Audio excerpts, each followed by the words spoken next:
Vous êtes sur Stay Tuned avec le conte de Bouderbala et l'excellentissime Carter. Voilà.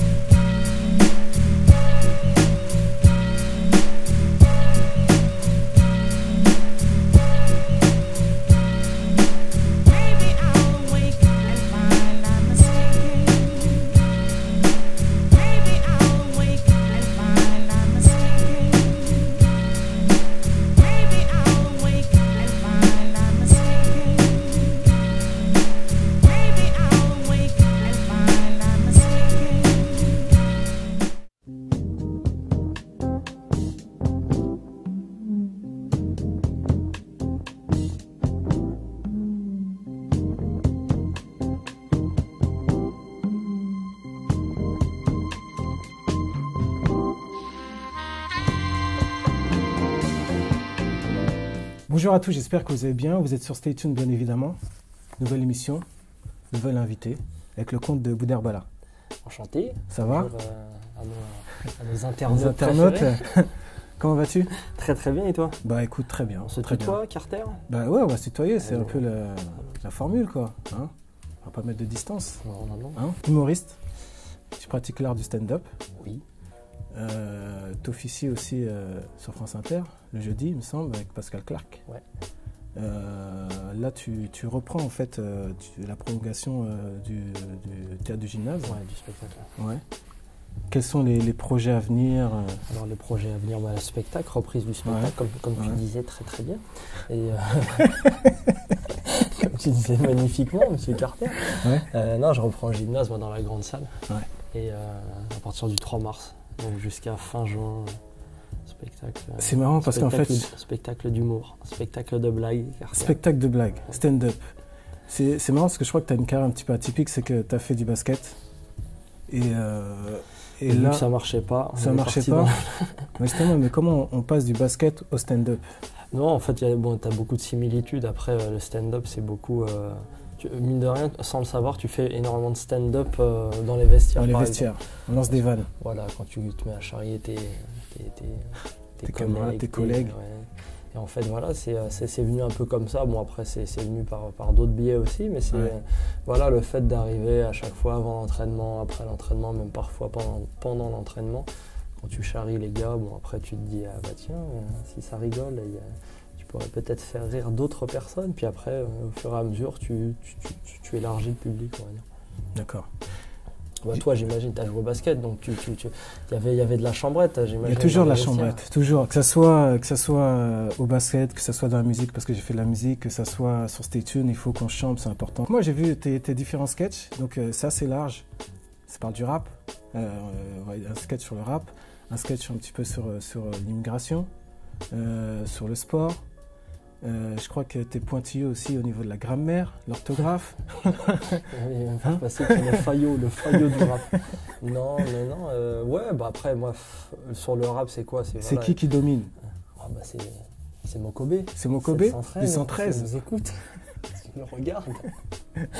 Non, mais voilà, moi j'ai toujours été fan de rap, donc fan de bon rap, on va dire. Ouais. Après, les mecs que je chambre dans les sketchs, c'est aussi moi j'ai leur CD dans la voiture. Ouais, forcément, t'as écouté, ouais.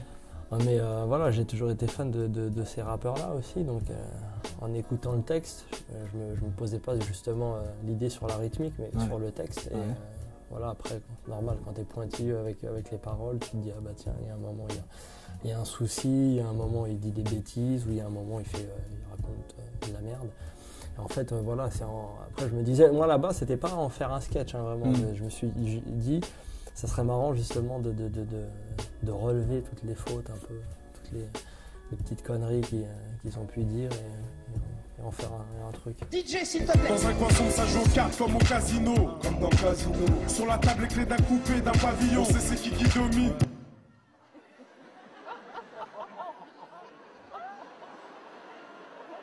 Calmez-vous. Première écoute. Le gars dit au casino comme dans casino. Rime riche. Je dirais même plus, c'est rime multimillionnaire. Ensuite, il dit on sait c'est qui domine. Double emploi du pronom relatif qui en français n'existe pas. Comment devient l'inspiration? Après, à la base, voilà, si tu vois une situation qui toi te fait rire, Ouais. voilà, moi Tu je développes. travaille comme ça. Voilà, quand un truc me fait rire, j'essaie de le décaler en fait. Ouais. En fait, je me dis, est-ce que ça me fait rire? Est-ce que je le raconterai à des potes? Ouais. Et après, et si je le raconterai à des potes, si ça fait rire mes potes, est-ce que ça ferait rire les gens que je connais pas? En fait, voilà, moi, c'est les 3 étapes par lesquelles comment je travaille. Ouais. Moi, mes amis et des gens que je connais pas. D'accord. Donc, Et d'ailleurs, je crois que tu navigues entre les États-Unis et la France parce que je crois que tu as travaillé aussi aux États-Unis. Tu as un show pour le public américain, non? moi, en fait, ayant vécu aux États-Unis, quand j'ai fait mon spectacle ici en France, je me suis dit, bah tiens, je vais traduire mon spectacle du français à l'anglais pour essayer de le jouer et de tourner aux États-Unis. Ouais. En fait, c'est ce que j'ai fait. J'ai commencé à partir de 2006. Ouais. En fait, j'ai traduit les choses qui étaient universelles, c'est-à-dire qui pouvaient être compris par les Américains, parce qu'il faut savoir que les Américains ne connaissent vraiment pas trop la France. Ouais. Et voilà, après, j'ai commencé à faire des allers-retours comme ça. D'accord. Et faire les tours des comédie clubs de la ville de New York. Ouais. Alors bon, là-bas, les comédie clubs, c'est un peu l'équivalent des cafés rebeux à Paris, donc Ouais. on a énormément. Et voilà, j'ai tourné un peu partout, et bon, à New York, tu as tous les quartiers, donc tu te confrontes à différents publics, public latino, public de touristes, public black américain, public WASP, on va dire, ou Ouais. bobo, entre guillemets. Donc, tu as différents types de publics. Et voilà, moi j'ai tourné partout, voilà, sur les comédie clubs, tous les comédie clubs de la ville, Stand Up New York, Times Square Comedy Club, Broadway Comedy Club, Mocha Lounge, Café Lou dans le Bronx. Donc, en fait, voilà, j'ai tourné. Et après, je suis rentré en France pour faire mon spectacle ici.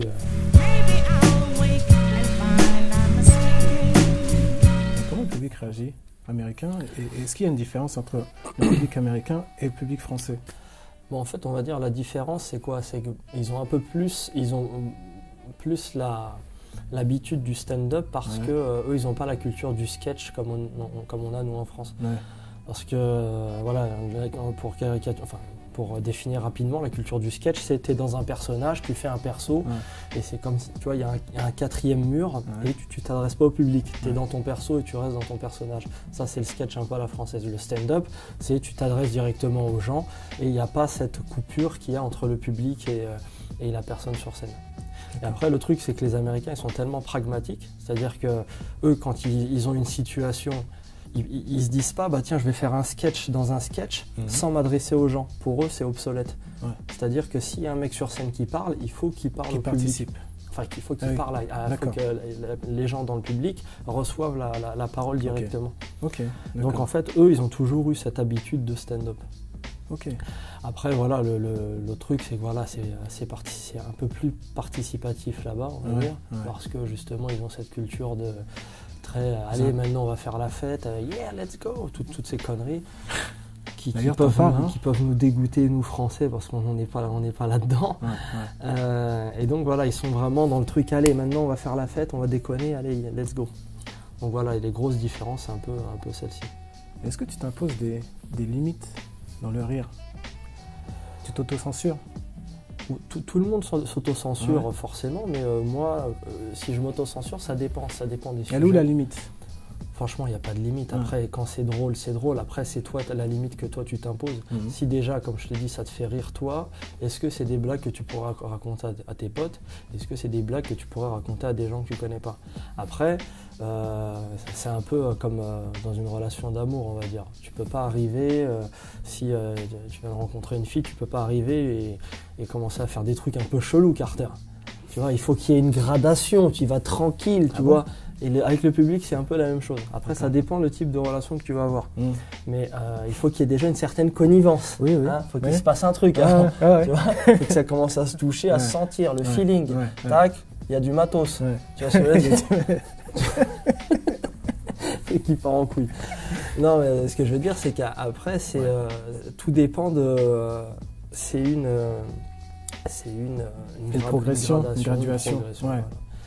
Donc après, ça dépend aussi le temps de parole que tu as. Ce qui est bien avec la scène, quand tu as 1h30, c'est tu commences d'un point A à un point B et tu as 1h30 pour aller jusqu'à...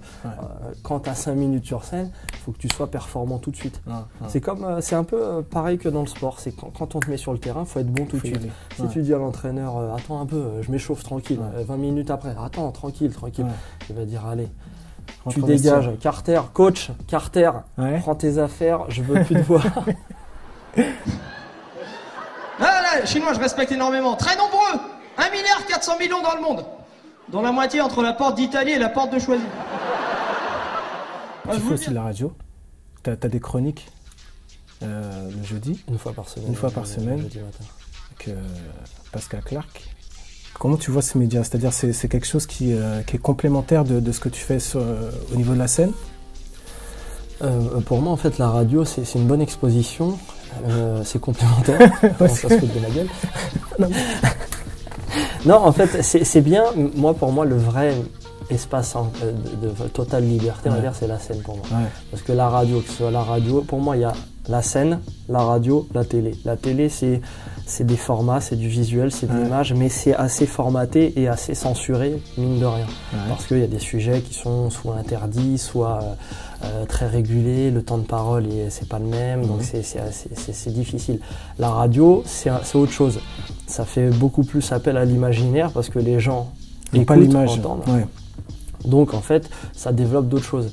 La scène, c'est un petit peu tout. Tu as du temps de parole, tu as le visuel, tu as l'écoute, tu as plein de choses.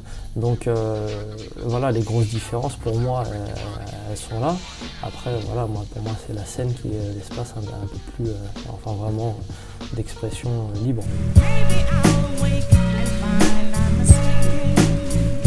Et tu penses que la déconnade, justement, est un moyen de lutter contre la dépression? Oui, Carter. Oui, la déconnade est un peu...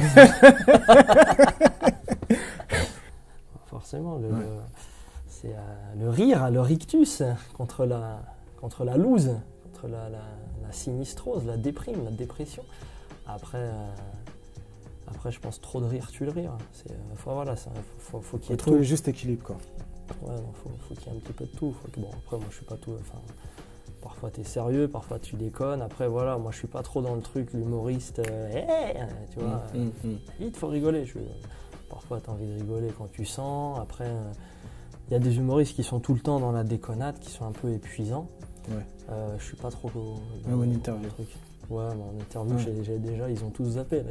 Ils sont tous saoulés. C'est mon frère, à l'habitude, c'est des mecs du hip-hop. Ils ont ramené un petit portugais chaud. C'est marrant parce qu'effectivement, ce qui m'a marqué, c'est que sur scène, t'es là, t'es présent, il y a du mouvement.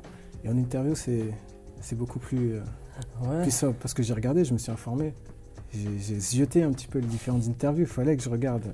Et c'est comme s'il y avait deux facettes, quoi. Ouais, mais on est tous comme ça, tu vois. Ouais, il y en a qui sont à 100% tout le temps en interview. Après, c'est peut-être un personnage aussi. Voilà. Bon, après, voilà, c'est comme je t'ai dit, le spectacle, t'imagines si t'étais tout le temps comme ça, tout le temps 100% dans la blague, tu saoulerais tout le monde. Saoule. Ouais, puis tu t'auto-saoulerais, c'est clair. Non, après, c'est pas avec parcimonie. C'est plus...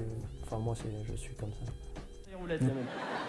What's your name? Sammy. Sammy! It's amazing! It's great! It's wonderful! It's beautiful! It's cute! It's so lovely! Oh my God! Oh, ferme ta gueule. Qu'est-ce qui t'arrive? T'as craqué ou quoi? Ouais, nous Français, quand on rencontre quelqu'un pour la première fois, on est complètement différents. Hein. Comment tu t'appelles? Jean? J'en ai rien à foutre, mon couple. Ouais, laisse-moi, Jean. Ouais. Sunny, qu'est-ce que ça t'évoque? 9-3 Connection. Oula, plein de choses. Time for some action. Carter. Pas du tout Carter. 9-3, mais je suis un pur produit du 19e, arrondissement de Paris. Okay. Tu vois, Riquet, Tanger, tu vois. Voilà. Ah oui, moi j'ai grandi avec les gars du 19. C'est vrai? Non, mais il y a plein de points communs là. Non, bah moi je t'ai dit, j'ai joué au basket au PSG. Ah oui, que des mais tu connais t'as connu le collège Collège Méliès, non? Comment tu dis? Collège Méliès. Parce qu'à un moment donné, c'était la place, il fallait être présent quoi, au niveau du basket. Ouais. Les gens même du 13e, du 12e, ils viennent dans le 19e parce que c'est vrai que là il y avait du jeu quoi. D'accord. Il y avait Cambrai aussi. Moi, j'allais où? J'allais à comment s'appelle cette salle là dans le 19 là? Lumière. Ouais, à Lomière. D'accord. C'est SP19 qui Ouais, jouait. ouais c'est SP19. Ouais. Après, ouais, non, moi je t'ai dit, j'étais la génération, j'ai joué avec Mamoutou Diarra pendant des années, avec Xavier Dumeur, Riquet, je sais pas si tu connais toi, Olivier Maes, tous ces gars-là. Non. Bon, voilà, c'était des mecs qui savaient, qui avaient genre quelques années de basket à l'époque, qui jouaient au PSG.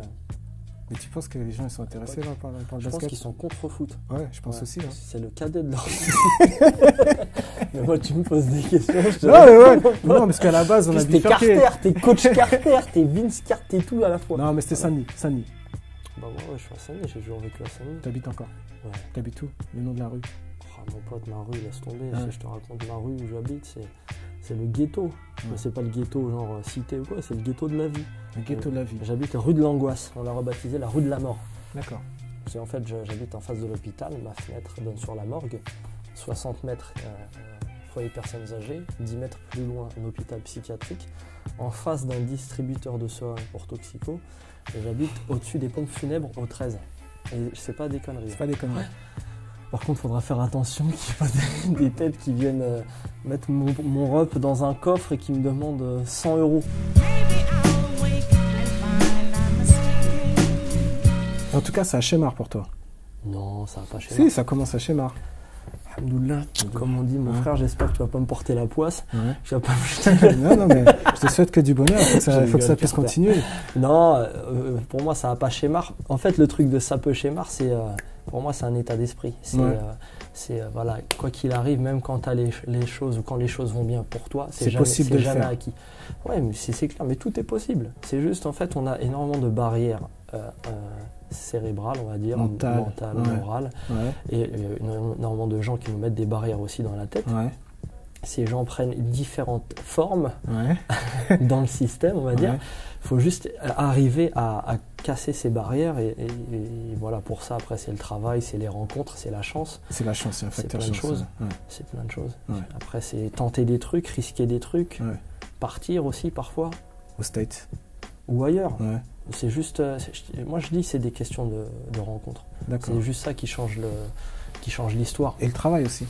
Ouais, le travail forcément. Parce que ça n'arrive pas comme ça si on fait rien. Ah bah oui, c'est clair, faut te bouger le boule mon frère. D'accord. Faut y aller. Faut bouger le boule. Ah oui, carrément, faut bouger ton huc. Faut bouger sinon ils vont pas venir te chercher, ils vont pas venir sonner à côté de la basilique. Carter. Je pensais. Ouais. Non mais tu connais, c'est pas moi qui vais t'apprendre ça. T'inquiète. Après, non, moi je pense, voilà, faut taffer. Et on a tous des opportunités. Il faut les saisir. Et parfois, ça va super loin. Parfois, les mecs se battent dans les stades. Parfois, les mecs meurent dans les stades. Ça, c'est naze, par contre. T'écris quoi sur la tombe du mec? Mort pour son club? Le mot de la fin, ce serait quoi? Parce qu'on a beaucoup parlé, quand même. Jacté, on a parlé de basket, on a parlé 19e, on a parlé de 19-30. Mais non, ouais, mais après, on n'a pas trop développé. On a parlé un peu de quelques trucs. Bien sûr. C'est pas évident, parce que voilà, le 9-3, c'est... Non, mais après, on peut pas tout raconter non plus, c'est sûr. Raconter je pense qu'il y a pas mal de choses à dire. Des heures. Toi, qu'est-ce que t'en penses du 93? J'aime bien, c'est vivant. Ouais. Mais surtout que c'est un peu... moi, j'ai fait le chemin inverse. C'est-à-dire que Paris, banlieue, donc ça a été un changement quelque part. Mais c'est comme si c'était le 19e, quoi, finalement. Mais t'es en train de m'endormir, parce que le mot de la fin, tu l'as pas dit. Le mot de la fin, j'ai envie de dire, stay tuned. En tout cas, je te remercie parce que, voilà, on ouvre un petit peu plus Stay Tuned. Voilà, on attaque les humoristes et... Ça fait plaisir. Il n'y a pas de souci. Voilà. Il y a plein d'humoristes très très intéressants. Il y en a plein. Des bons trucs à raconter. Je te remercie. C'est Carter. Yes, Mystère. À la prochaine. Ça va? À plus tard. À plus. Salut. Ciao.